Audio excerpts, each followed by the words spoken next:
Classic.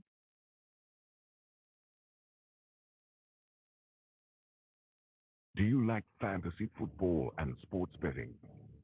Come join us here at the Parlay Fantasy Football Podcast, where hosts Matt, Shane, and Jason talk about fantasy players, lineups, and sports betting to help you compete and win championships. And of course, some extra cash. Let's jump right into the show.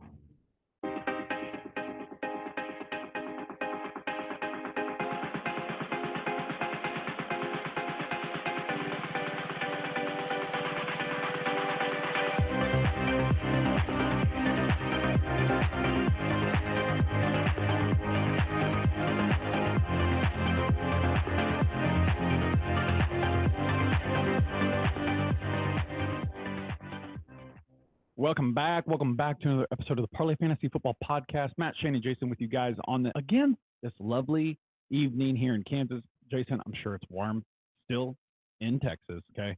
But before we jump into the episode, I want everybody to take a clear look at Shane's face. He is freshly shaven Shane. That's a good rhyme, and I absolutely love it. How are you guys doing tonight? That was some beautiful alliteration, sir. And I am doing fine. My face is a little cold, but I'm going to have to get over it. I committed to this. You know, that Amazon Prime deal day just made me be like, okay, fine. You know, I got a good razor. Time to do it. 5 years in the making, baby. Here we are. Babyface Shane back in the game. As Conor McGregor said, who the fuck is that guy? Didn't Yeah. even recognize him. He was my roommate in college. I don't know if I've ever seen him babyface like he is right now, but he does not look good, but it's okay. Okay. We're here to have a good time. We're here for a long time, and we can't wait for this episode.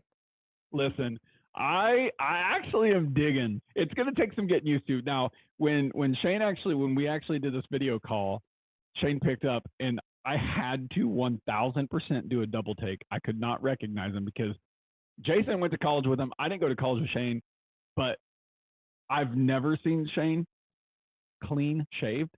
So it was definitely an eye opener for me. Okay. But I'm gonna get used to it because I'm digging it, my guy. Jason, you need to do some work. But anyhow, guys, if you guys want to find us, Jason's look. I'm Your just beard kidding, line's Jason, off, okay? Jay. I can see it from here.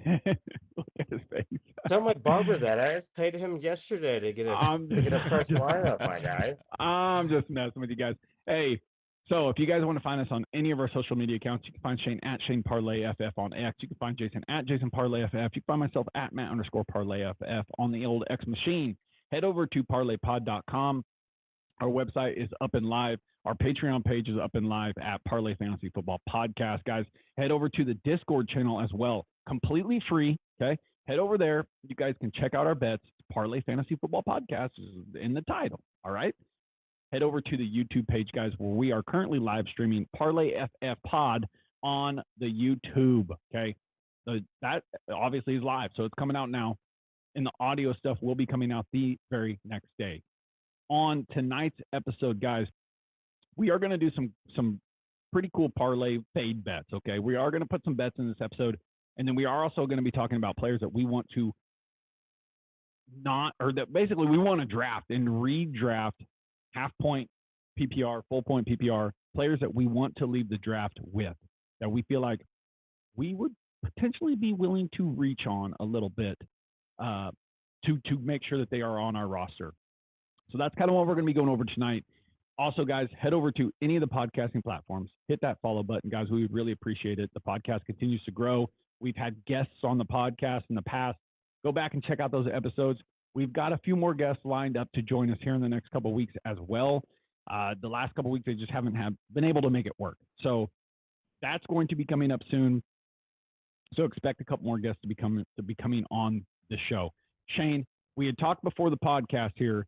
I don't know that we have like any kind of noteworthy news to talk about for me to put the drop, but you did mention Cam Akers. Let's just visit that for just a quick second, okay? Because it just kind of happened out of nowhere. So Cam Akers, what do we think now? Do we think there is any relevance? I mean, it showed that they had no faith in Damian Pierce. But also there's like no one behind, like Juwan Jordan is not that guy either. So I don't hate it. You just kick the tires and see if he still got it. That's basically what this comes down to. And if he does, you got him on the cheap, and it's a good move to add some depth to that backfield. But I don't know that he still got it, man. 2 Achilles tears is just brutal. Yeah, it's brutal. Jason, you were pumping your fist like you were ecstatic about this move. So explain to the people why you're so happy about this. It's more depth for an explosive offense. Nick Casario has been balling out. This is what you're supposed to do whenever you have a quarterback that's on his rookie contract to where you haven't paid yet. You make moves, you make explosive moves, and you sometimes take a gamble. Yes, Cam Akers, hey, he was explosive a couple years ago. Then he had the Achilles tear and whatnot. He didn't look right. He came back a little early with the Vikings. But at the same time, I don't think you can tell me there's another offense in the league that has more depth than the Houston Texans right now. I mean, so let me ask you this then: is Damian Pierce, for fantasy purposes, not just football purposes, but for fantasy, He's washed. is he a drop? Is he? Yeah. I mean, you're just dropping him off the roster? I'm holding him until after training camp is done because Cam Akers is either going to show up or they're going to cut him. Like, that's it. That's what I agree. the whole I contract agree was with based on, a trial of like, hey, is he even going to make the team? If he makes the team, then you consider cutting him. But like at this point, I'm holding Damian Pierce or maybe buying the dip if I can get him for like a fourth. I don't even know that he's worth a fourth. But like, But if I you're think somebody who Cam has Akers Joe is- Mixon, like that nice security blanket is great. But I think if he does make the team, he is a solidified 2 RB in that offense. Oh yeah, yeah. But he'll like whoever is the second RB is going to get work. Joe Mixon cannot be Yes. just an Mhm. every down workhorse back. He's not. He's not that guy, pal. Well, No, because not anymore. I think Cam Akers is more explosive and dynamic than Damian Pierce. Well, When he so, when but he has a J- healthy Joe- Achilles. Did Yes. they just sign? Did they sign Cam Akers just as a security blanket? Because I know that Joe Mixon did not appear. He was not there. I don't know if that was health related or whatnot. Did they just sign an extra running back because he's free, basically? Pretty much. I think that's what it is. It's running backs are free in the market right now. They signed him in order to get more depth at that position because you can't Okay. you can't go a 2 running back system. You need 3 guys there that can do something. Okay. Yeah, I just figured that was really that, guys. That's pretty much the only news that really kind of popped out since last week. I mean, there's some other things going on, but by now you've probably heard about it. So, I just kind of wanted to approach that and see what was going on with that. So that being said, guys, let's jump into the next one. Time for the Parlay Fade.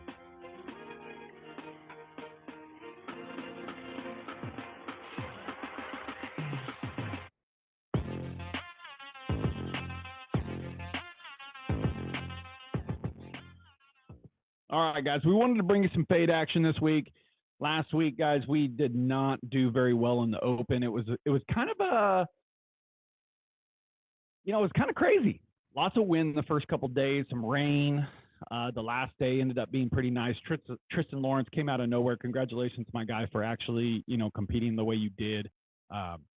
Stayed up there, hung up there. Obviously, Xander Schauffele ultimately stayed in the race and ended up winning the whole thing. So congratulations, Xander, for winning the Open. I'm actually pretty happy that he did. Second major of the year. It was a clean USA sweep from all 4 majors. First time since 1982. So that's pretty cool to see that. What did you guys, before we jump into our fade picks, guys, because we're talking about Olympics, okay? We're going to give you guys some Olympic picks for this upcoming week, live ceremony on Friday. But before we jump into that, what do you guys think of the Open? Was it surprising? Did anybody jump out at you, minus Tristan Lawrence? I know that Brown, I can't remember his first name, but he was up there. What kind of jumped out on you on that? I was sad I didn't share my Shane Lowry pick because I had Shane Lowry finishing the top 10.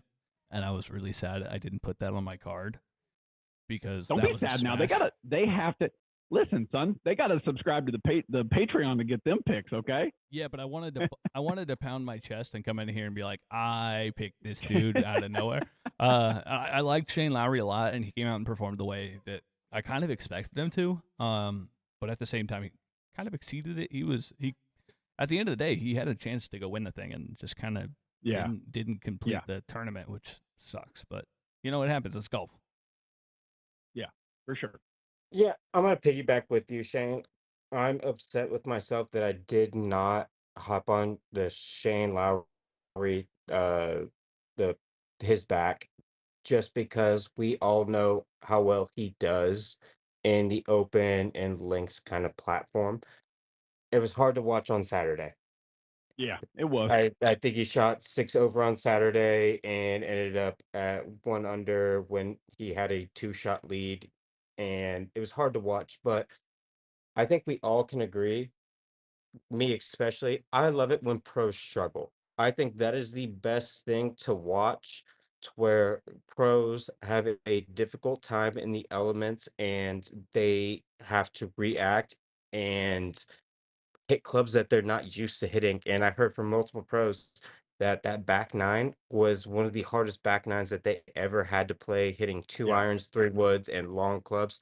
I love it. I wish it was more so like that. I don't want to see that 20 under BS that we see with the PGA Championship and stuff like that. US Open kind of got up there this year and last year, but at the same time, I want to see them struggle and I want to see tough courses. But hats off to Xander Schauffele. I love to see it. I love an American to win, and I'm glad to see that he can actually come through on a Sunday now and just weather the storm. Well, twice He this was year. never able to weather, yeah, this year, twice. He was never able to Yep. weather the storm, and this year he stuck to his game plan. He rode his wave, did what he had to do. He made his 8 foot par putts, which you have to do at the Open, and he ended up winning. Hey, and really quick, hats off to Billy freaking Horschel. Yeah, My guy 100%, came man. out of nowhere. He did. Left field. 100%.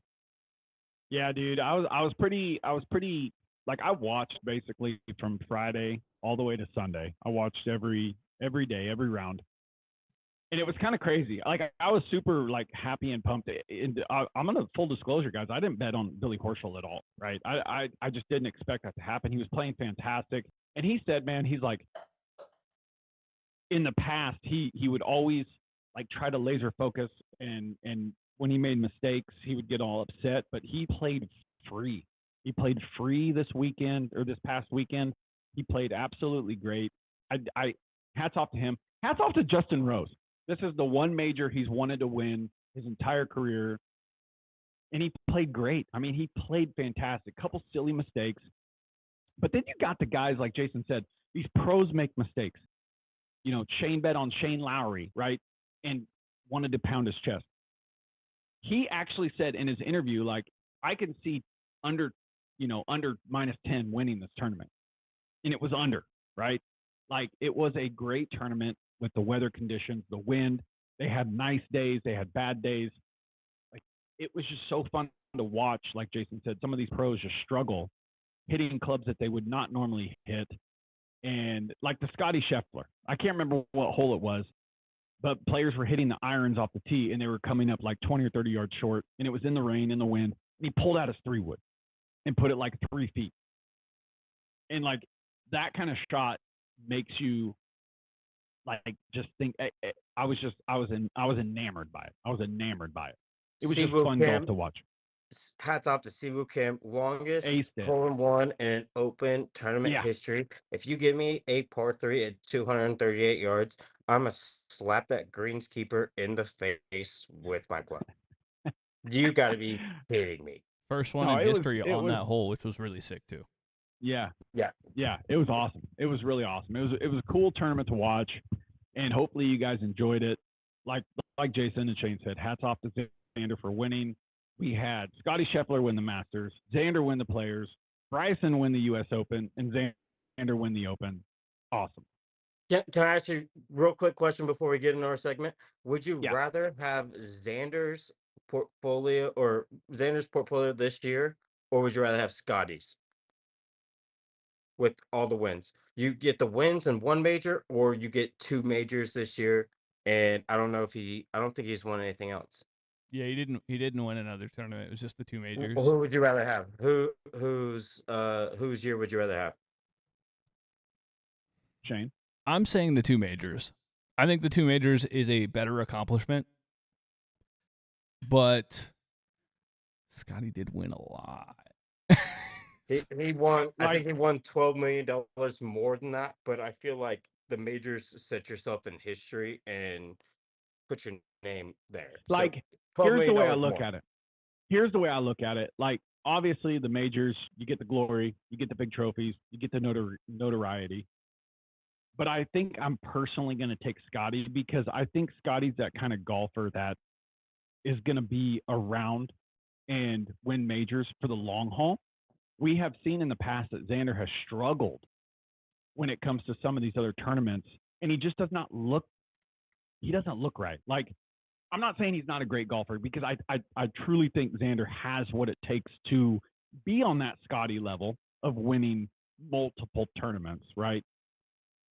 I just feel like Scotty's the kind of golfer that is never out of it until he's out of it. And to be honest, this Open was the first time in a long time, or maybe even ever, that I've seen Scotty really let out some frustrations because normally he does not really let out a whole lot of like frustration. You don't see it. I loved it. I did too. No, I did too. Like, I love Xander Schauffele. I think he's a phenomenal golfer. But I think Scotty's just that kind of guy that, people are comparing him to like on that Tiger Woods level. I don't think he's to that level. Like, but I think he's going to be around longer and be more consistent with his wins for a longer period of time. Like, I could see Scotty winning multiple majors, whereas Xander, like, yeah, he's good, but when he's not good, he's not good.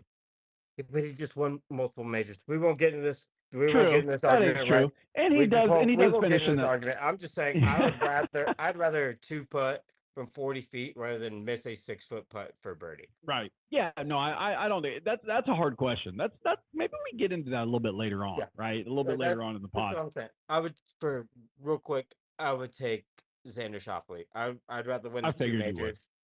majors, but Scotty won $12 million more than Xander. But let's get on. Let's get on. All right. Guys, before we jump into the regular segment, we're going to take a quick break. We will be back with you guys in just a minute. This episode is brought to you by Nevin Eyewear. Upgrade your style and protect your eyes with Nevin Eyewear. Designed with precision and crafted for comfort, Nevin Eyewear offers a stunning range of sunglasses and optical glasses that blend fashion with function.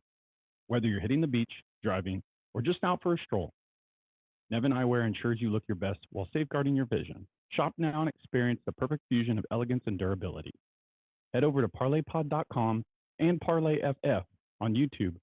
Click the affiliate link to get the best deals possible. Don't miss out on the latest trends. Again, parlaypod.com and or ParlayFF on YouTube. That's NEVEN.com. Elevate your eyewear game today. All right, we are back, and we are basically, guys, this last segment here, we're going to be talking about players that we do not want to leave the draft without. And this is strictly for redraft.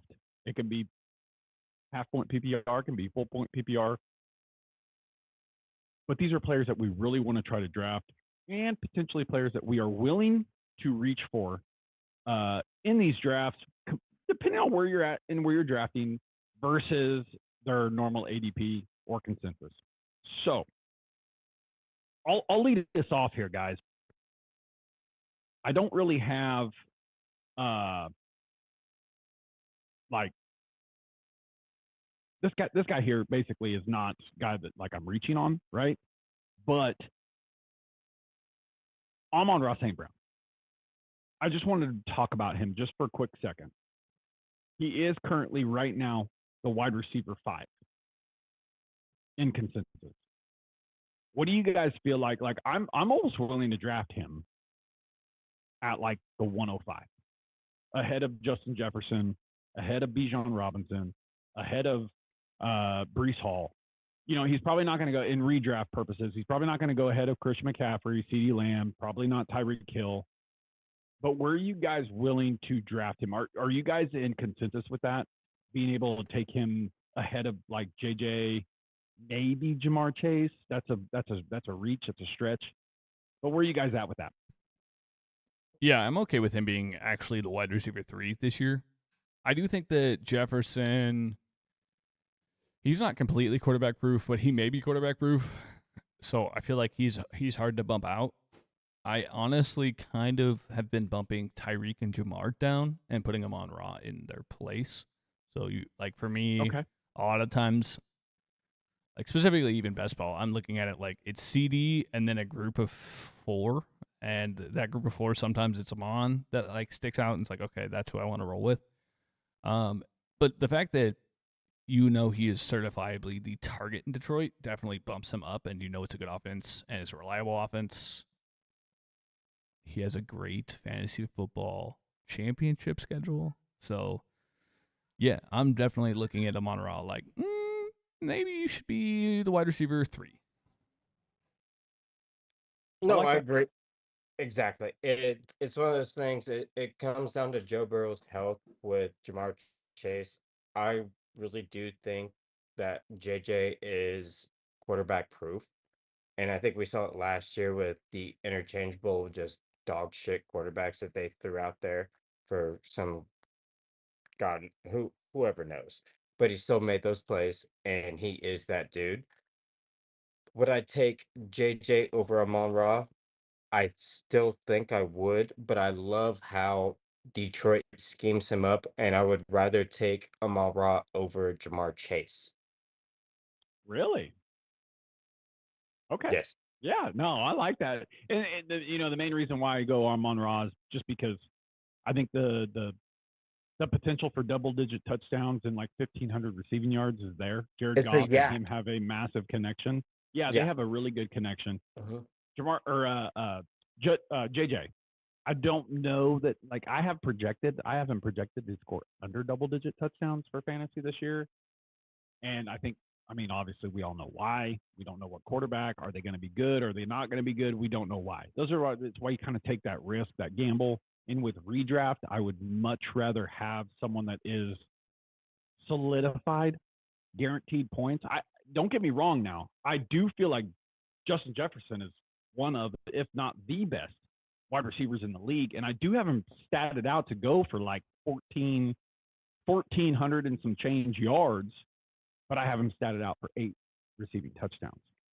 And I have Amon Ross statted out a little bit higher than that as far as touchdowns go. Hey, throw it up. JJ's down there. That needs Yeah. to be their thing.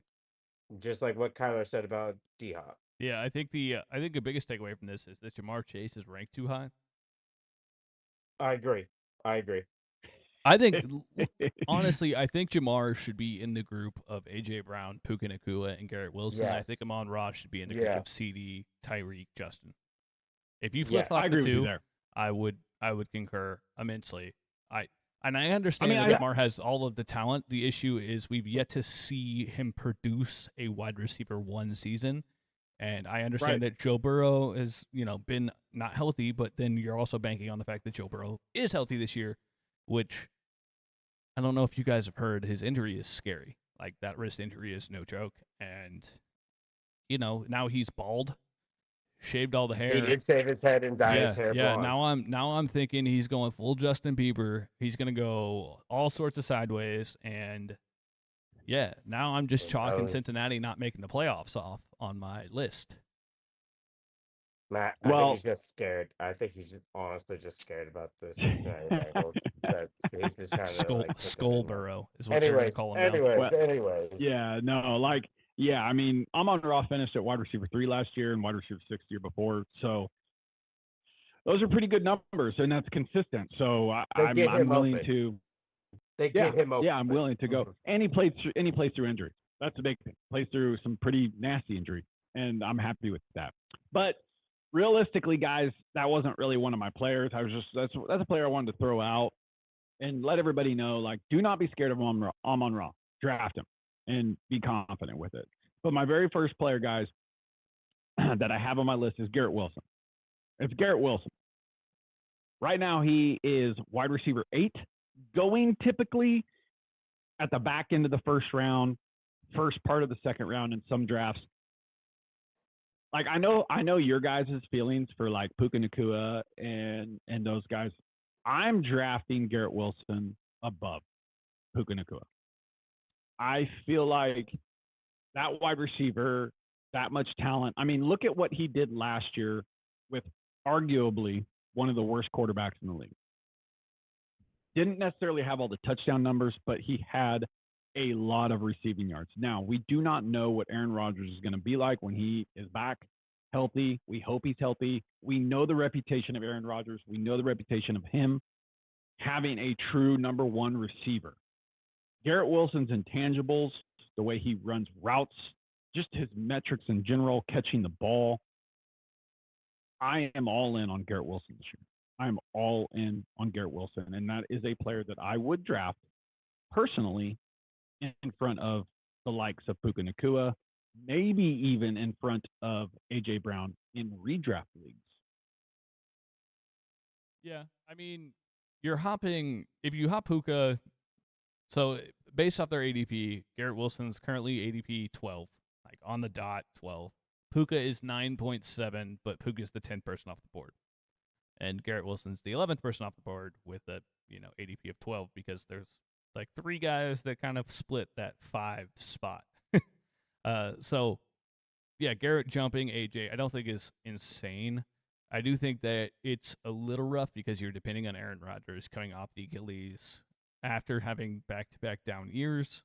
Obviously, the injury playing into a big part of him having a down year last year, considering the fact he played 27 seconds, 30 seconds. But anyways, yeah, I do get it. Like I see the pathway, and that's like your high risk, high reward situation. Anyways, if you're drafting in the back end of the first round in a redraft league, you almost have to end up gambling unless you really want to play it safe.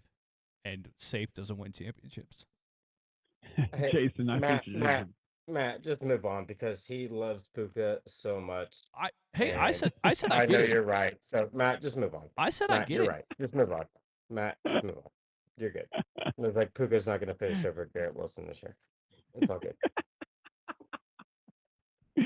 Well, if we want to stay on the wide receiver train, okay, that actually brings me to my next player, and that's Cooper Kupp, because we just talked about it. I'm just going to go into it, okay?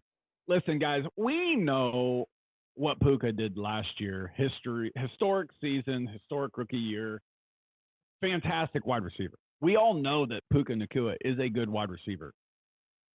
But I'm telling you right now, Cooper Kupp is going at wide receiver 14. He's 19. going in the – I'm just going off mine, Shane. I'm not looking at those. I'm looking at just I was consensus about to say, I list. was like, I'm getting 21 on mine on Yeah, the Fantasy consensus Pros. list is 19. Okay. Yeah, Well, that makes it even better. That makes it even better for me. I In would between say 19 and 21. Go to 19. So Go to 19. he's going in the middle of the third round, right? So much of us as fantasy analysts, fantasy players, whatever, we get so enamored with what a player does in one season. We have to remember that guys like a Cooper Kupp, an Amari Cooper, right? They're getting older in age. Understandable, right? The age cliff is going to hit at some point in time. These well-known players have – okay, let me just kind of rephrase this. In 2021, 2022, Cooper Kupp, over 3/4 of the season, scored 20-plus fantasy points for your team. He won you fantasy leagues. The rapport with Matthew Stafford and Cooper Kupp is so tight. I mean, it is so tight. We all know that Cooper Kupp was injured, 3/4 of the year last year? Multiple different injuries. Yeah. 7 weeks. Mhm. Multiple different injuries. Did not pan out for your fantasy team where you drafted him. We get the anger with that. I was one of those players that drafted him in the first round and did not pan out for me at all. And I was pissed. I know the age cliff is coming, and I know that he has slowed down. And I do understand that Puka Nacua is probably the wide receiver 1 in this offense now, right? But go back last year and look at the red zone targets. Even with Cooper Kupp injured, how long he was injured, still got more red zone targets than Puka Nacua. Cooper Kupp and Matthew Stafford have that connection. They have that rapport. And if Cooper Kupp stays healthy all year, I am willing to draft him where he is currently being drafted above ADP, or take him where he is being drafted, because if he stays healthy, that rapport is not just going to disappear, guys. I hate to break it to you. It's a steal in the draft. You are stealing if you decide to go wide receiver a little bit later. You are stealing Cooper Kupp where his current ADP is in drafts, because he will score fantasy points if he stays healthy, and he will score touchdowns. Shane, if you have a real quick rebuttal. Yeah, from you. I think that you're right. Cooper Kupp last year was a first-round pick, and to be a full almost round and a half later is absurd to me. So I think the value of Cooper Kupp is insane because, yeah, despite the fact that he was injured last year, he is going to be productive. And I think we've seen Stafford be able to support multiple top wide receivers in one offense. Yeah. And it wouldn't shock me to see that happen this year in a very, very powerful, what should be a very attacking offense. Yeah. Yeah, they should be very powerful. And don't get me wrong, Puka Nacua is a wide receiver one. Like, I think he's a fantastic receiver, but there's just so much disrespect for Cooper Kupp right now, going where he is, judging by his injuries last year and his age, because that's why his ADP, in my opinion, is so low. Oh yeah, it's deflated. And I feel like you could steal him. Yeah, recency it's bias. a steal, in my opinion. Yeah, before you get to your next one, I just think it's more so people are upset about that he screwed them over in fantasy for drafting him in the first round. He got injured. That's what happens. Sometimes you get screwed, and you can't predict it. You can't predict injuries. You can't predict that. So, hey, yeah, hit us with your last one, Matt. So my last one here, guys, I got Isaiah Pacheco. Homer for Shane here. And I know Shane is just jumping with joy inside. You can't really tell by his facial expression right now on YouTube, but he's jumping for joy, okay? Isaiah Pacheco is – where do you have him, Shane? Mine says RB11. I don't know. He is RB11, and I have 11. His ADP is 34.7. Again, guys, a steal, right? Now, we do know the last year, he was in basically committee. Jerick McKinnon was there. Clyde Edwards-Helaire got some play. I am praying and hoping that his ADP stays about where it's at, because it's a steal in drafts. If Isaiah Pacheco can basically take the bulk of the running back role, third down rolls, get some more catches, this running back is going to finish in the top 5. The dude loves to run. He loves to run people over. If you go to any highlights, you will see this, okay? I feel like Isaiah Pacheco is a steal where he is being drafted, and I'm willing to draft him ahead of other individuals, because I feel like where he's going right now in drafts is a steal. If he is somehow managed or some way can basically take the entire backfield over with nobody coming in on third downs and actually take the majority of the role, be a workhorse running back, I feel like Isaiah Pacheco will finish inside the top 5 running backs, and I'm willing to reach above his ADP to take him on my team, because I love the upside and the possibilities of Isaiah Pacheco. I have no argument. No, I completely concur, especially considering the fact that Chiefs are so desperate they're running Kadarius Toney out at running back behind him to just try to fill the room at this point. The backfield is Pacheco's. And do you think he could finish inside top 5? No. Realistically, yeah. The offense is going to be so much more high powered. Yeah. Yeah. Like, it's going to be so. I think that offense should be a completely different monster than it was last year. And Patrick still put up some crazy numbers with that offense last year. I guess I actually have. Question, real quick, it was like, do you think that they're going to use him more in the red zone than they did last year, rather than that creative play action game? Because if I have him statted you're saying out, that, then yes, I agree with what y'all are saying. I also think there's just going to be more out to have more usage in the red zone. Yeah. Okay. Yeah. I actually have I actually have the Chiefs projected to kind of return to their form from 2 years ago, scoring wise. Okay. Which is what That's all. Vegas Yeah, has. that's What Vegas yeah. has as well. Just saying. Yeah, They have the I think Chiefs it's as the gonna be. I second think it's gonna be highest great. scoring team in the NFL next year. So Yeah, I have them kind of returning to form. Those are my main top 3 players that I'm willing to go out and actually draft above their potential ADP. These are just players I really like this year, especially in redraft, and I'm willing to draft them above their normal ADP to make sure they're on my roster. Shane. all Get at right, it. so I'm gonna run through mine real quick.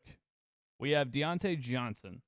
He is going a wide receiver Love it. 38. Hold on, let me Freaking love it. scroll way down here. Is he still 38? Yeah, he is. 38. Yeah, pick, he's still pick 38. Yeah. 76.3. Look, you're talking about getting somebody in the, what is it, 7th round? 6th round? That is, Yeah. 6. Mhm. and should probably be wide receiver around 28. He is going to be the alpha in that offense. They built around Bryce Young this year, and he is one of the master separators in football. You're talking a vet who has legitimate experience, and we saw what Adam Thielen did last year in that offense.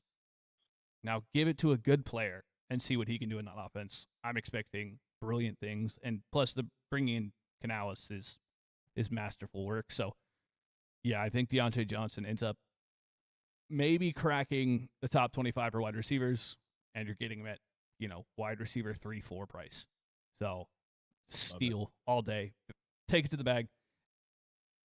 And then my other wide receiver. I said nothing to say about that. I love that. My other wide receiver is Calvin Ridley, who you guys can see here is going slightly before. He's wide receiver 34, pick 66. Good man, fantasy last year. Listen, Ridley got the bag. He is going to be used in an offense that is attempting to revolutionize and spread. And he will be the featured wide receiver in Tennessee. Ridley in space is one of the scariest individuals in football. That is how they're projecting to use him. Not the bullshit that Jacksonville did last year, where they tried to make him a deep threat, which is not his skill set. Yeah. He is a Jamar Chase-esque player, and I expect him to be in the top 25 wide receivers by the end of the year as far as fantasy points goes. Getting him at wide receiver 34, again, similar to Deontay Johnson, an alpha in the room is a steal. Give me that all day. Bash it in the bank. Yeah, Yep. just go ahead and double tap those two at the turn and just be really happy about it. And then 100%.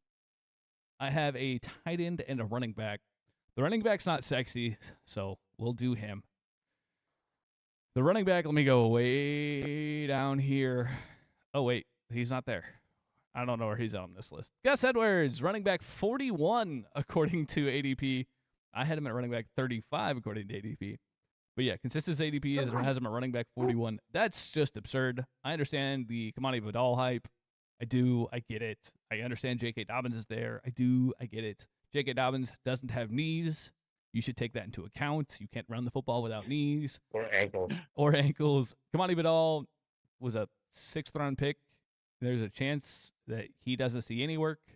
I think that that's a real statement. I think Kamani Vidal is going to be an alpha, but I still think Gus Edwards, Greg Roman offense, he's going to be used as the bully.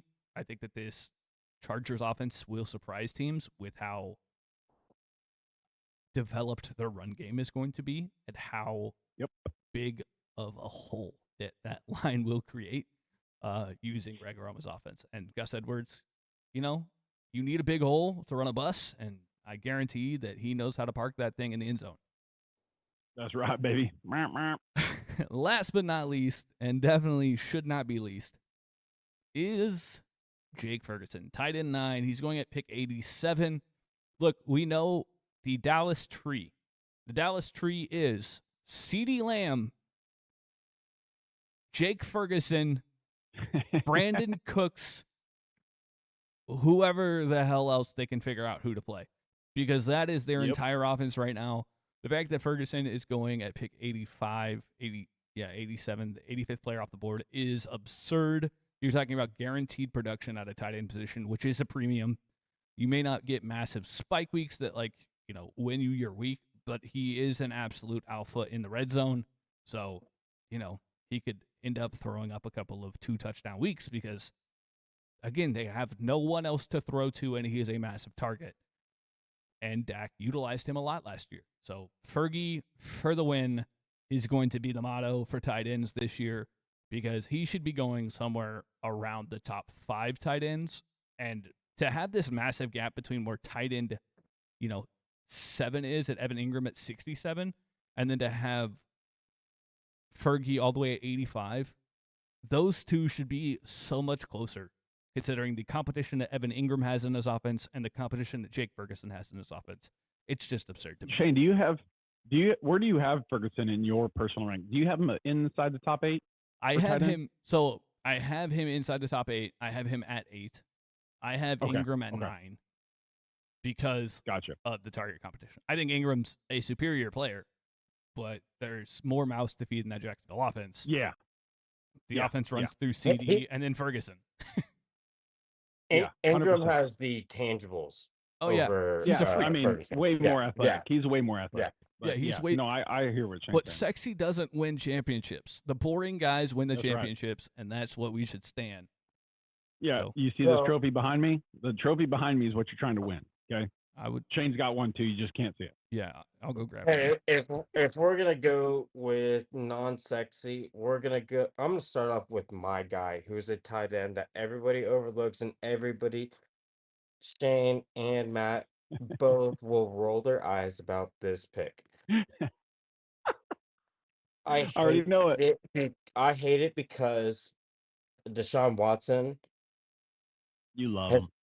Proved that he is digressed over the past couple years after he's left Houston, and he is a sack.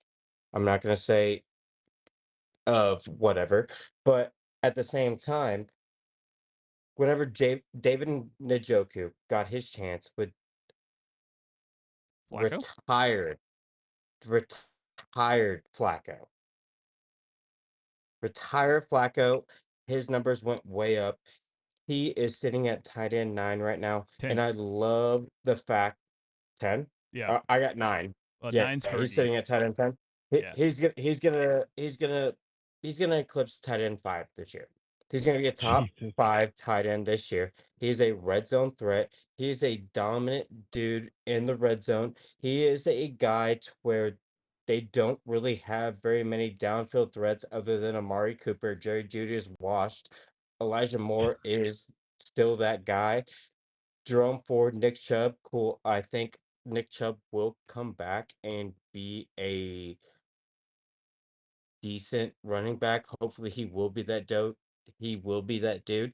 Jerome Ford is that guy. I think in the red zone, I know, but I'm saying to where the play action game in the red zone will separate David Njoku like they did in the last 5 weeks of the season, to where he will get his numbers and he will get his targets, and Deshaun Watson will get those numbers. I love that you are in love with David Njoku. I absolutely love your passion in David Njoku. I'm not going to lie to you now. 6'4", 250 wide receiver or tight end. Listen, I got one. I'm just going to say real quick, and then you can move on to your next player. David Njoku is a freak athlete. Don't get me wrong. He is a freak athlete, and I would absolutely love to see you correct in your determination that he is going to finish inside the top 5. Personally, I think Shane and I don't agree with that. I mean, I think Shane and I are in consensus with that. I'm going to shock you. No, God damn it, Shane. Oh my Jesus Christ. Are you serious? I don't think top 5. I think top 5's a reach. Don't get me wrong. I think top 5's a reach. Top 8, yes. And it actually comes down to coaching changes. Yes. Mm-hmm. Because I'm blanking. Buffalo's OC is who they stole after he was fired from Buffalo. They had a higher neutral passing rate. They were a top 3 neutral passing rate team. Dalton Kincaid and Dawson Knox in that offense were both top 10 tight ends during their time frames as starters. I think Njoku gets fed, and I don't think that it's necessarily. I don't think that it's necessarily as, volume heavy as what we saw Dalton Kincaid get, but I definitely do think it is enough to not a propel chance. him into the top 8, because I think Deshaun, like Jason said, is washed, and I think that Njoku in space is probably one of his best options. He's dangerous. So, do I think that top 5? No. Do I think top 8? Yes. Do I think that there are 3 guys that are ranked outside the top 8 that could definitely pop into the top 6? Yeah, Njoku's on that list. All right. And Jason, continue. it took me a while to get there. I'm not gonna lie. Jason did not convince me. It took a lot of looking at what I expect their scheme to be on offense. And I think that the lack of Nick Chubb being the alpha, because he's coming off of a massive, knee injury, they're gonna have to throw the ball. And Deshaun's gonna have to propel this team. And it's gonna be a change in philosophy in Cleveland. Agree to disagree, but I'll eat crow. I'll eat crow if it happens, but agree to disagree. So my next one, real quick, Zamir White. I love the up-and-coming form of what Zamir White is doing. I have him at RB20 right now. Y'all can check me. I have him at half point PPR. Zamir is RB 23, 77th ADP, 80th player off the board. Yeah. He is in the running back dead zone to where I think it's one of those things. I think he's one of those players that you can get in a steal late in the draft, and I would draft him beforehand because we saw what he did at the end of last season. He can catch the ball in the backfield. He's dynamic. He got the touches, and he can work his way through the line. I don't know how Gardner Minshew is going to affect his offense. Hopefully, Devontae Adams actually figures out what the hell he's going to do. And we all saw after those clips that we've seen online about how we talk shit about Jimmy G, porn star Jimmy. But I think Zamir is still going to have a big influence in this offense. I like what he's going to do. He is going to be RB1. I don't think he's going to get the 23 touches that he did in the last 4 games of the season.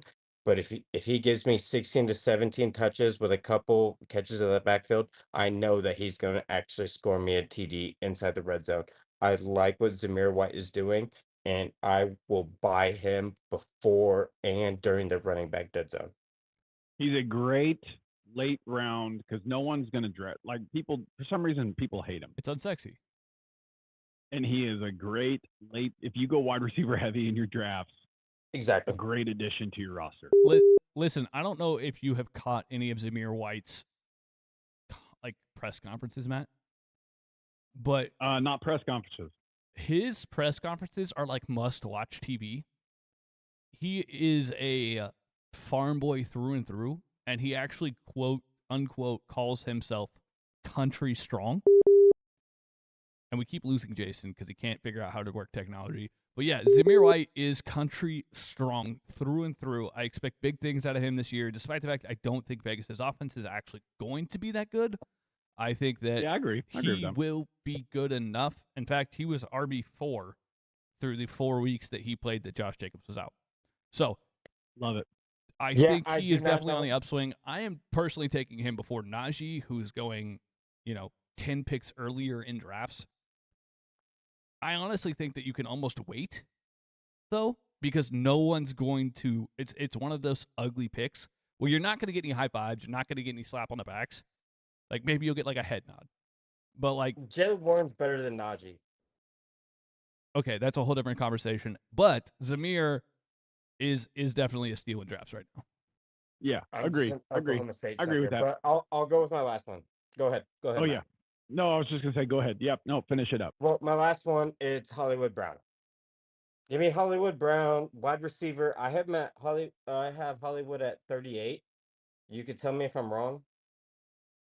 You're probably 36. You're probably close. 36. Yeah, you're close.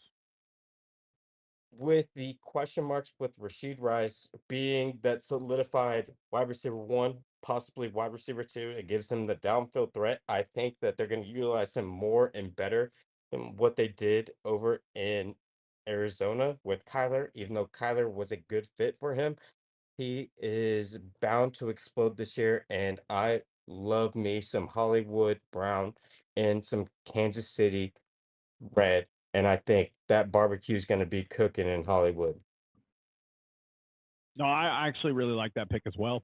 Uh, Hollywood could be the wide receiver one on that roster, even with Rasheed Rice. We do not know. We do not know. It just depends on what they're going to do with their offense this year. Is it going to be a defensive offense like they were last year to Hell try no. to, are No, they going they're to going lean to on their attack. offense? It's going to be an They're air going to raid. attack. It's going to be an air Yeah, they're raid. going to I'm attack. excited for the Chiefs this year. Then fuck We me all up should be with excited that for the air Chiefs this raid. year. That's right. That's right. All right, boys. That is going to wrap up the players that we're going to reach for. There obviously, guys. There's a lot more players that we would be willing to reach for, but maybe we'll get into another episode and do some more of those kinds of players because redraft season is upon us. Okay, It's here. it's coming up soon, so it is. But with that being said, guys, I didn't forget. I kind of forgot our other segment, but I'm going to get into it right now. So Time for the Parlay Fade.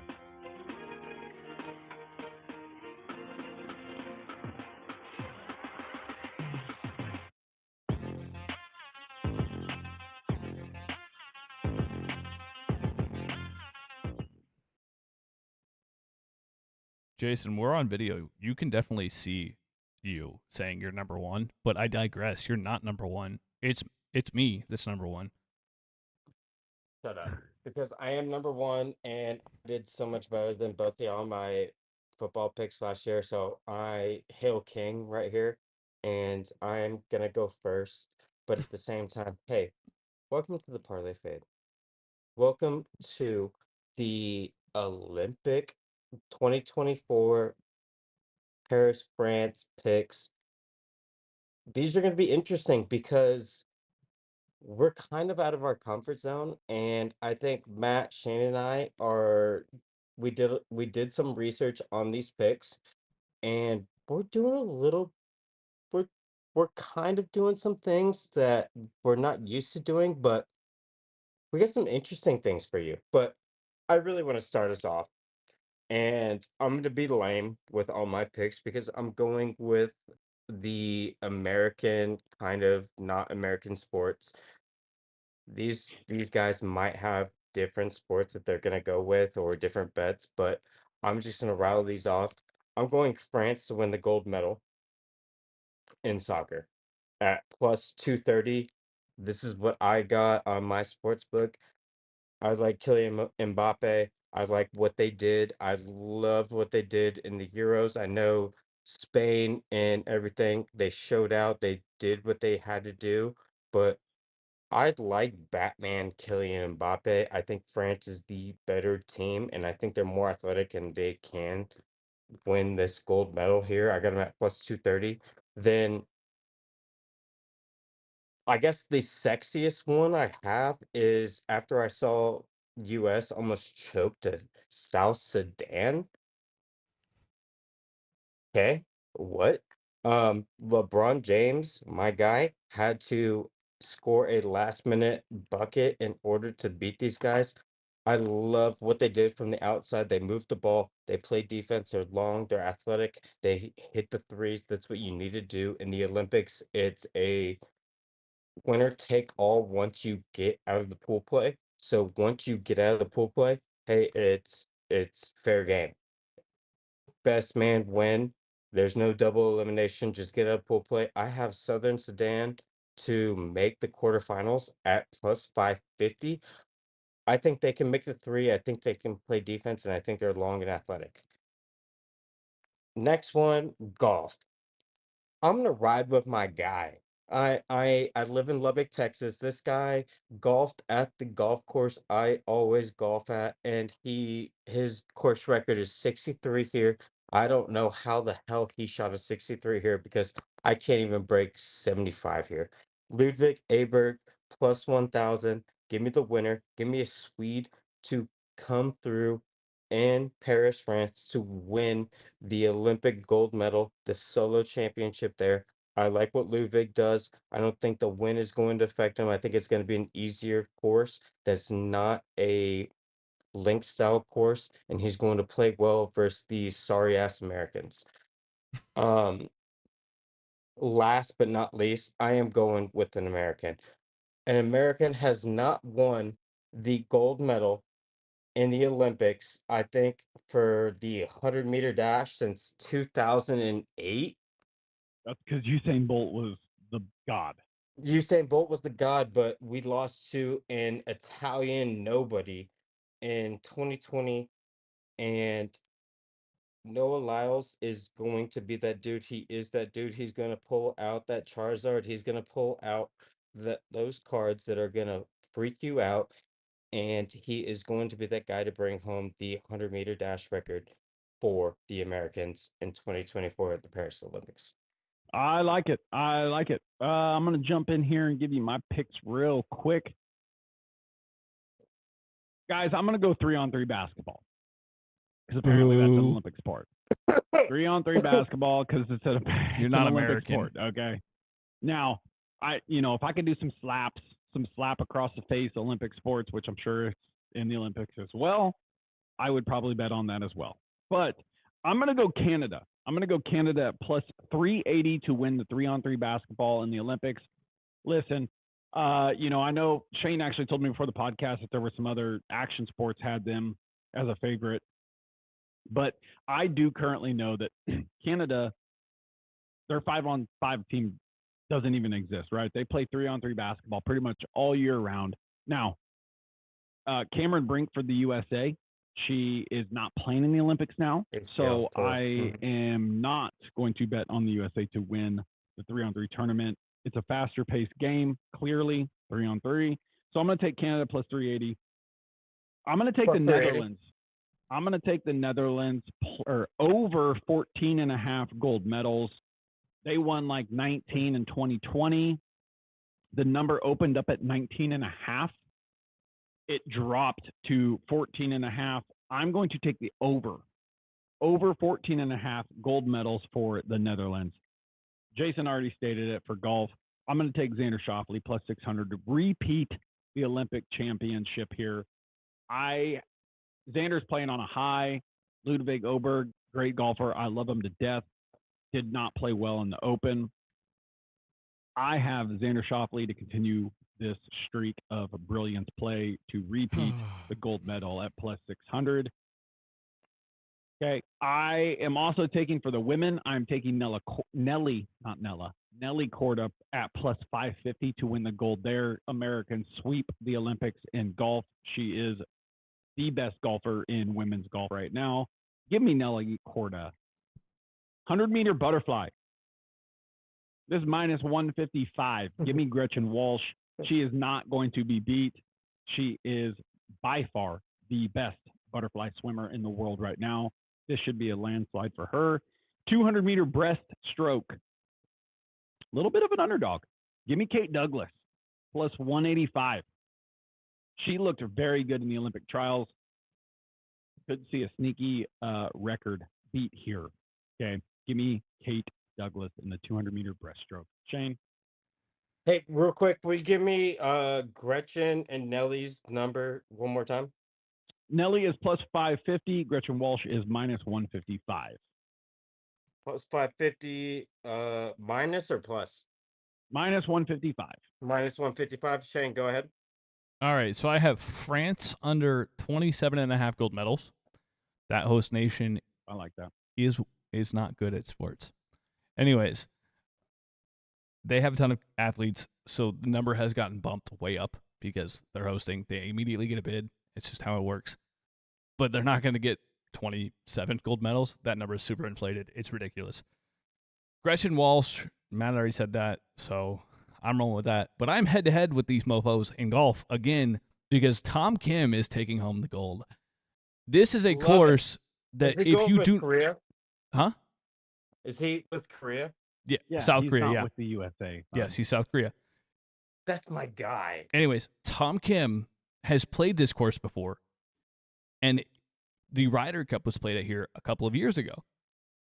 When we watched the Ryder Cup here, This course is fucking hard if you've never played it. Like, you have to miss in the most perfect spots or you're fucked. This course is very challenging in the fact that you have to understand the approach and each specific hole's challenges.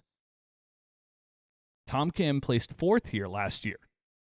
I expect him to take home gold this year. Number. 28-1. Gotcha. And France is minus 125 for the under. Gotcha. Women's water polo, baby.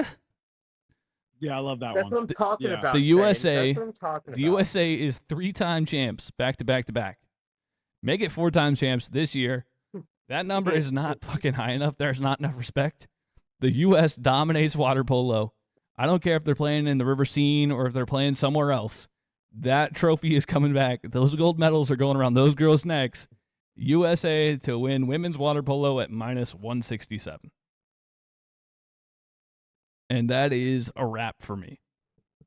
I love it. I love it. Guys, go and check out our bets there. Okay, we will post them on our social media accounts. Remember, guys, check out parlaypod.com. Head over to the Patreon page.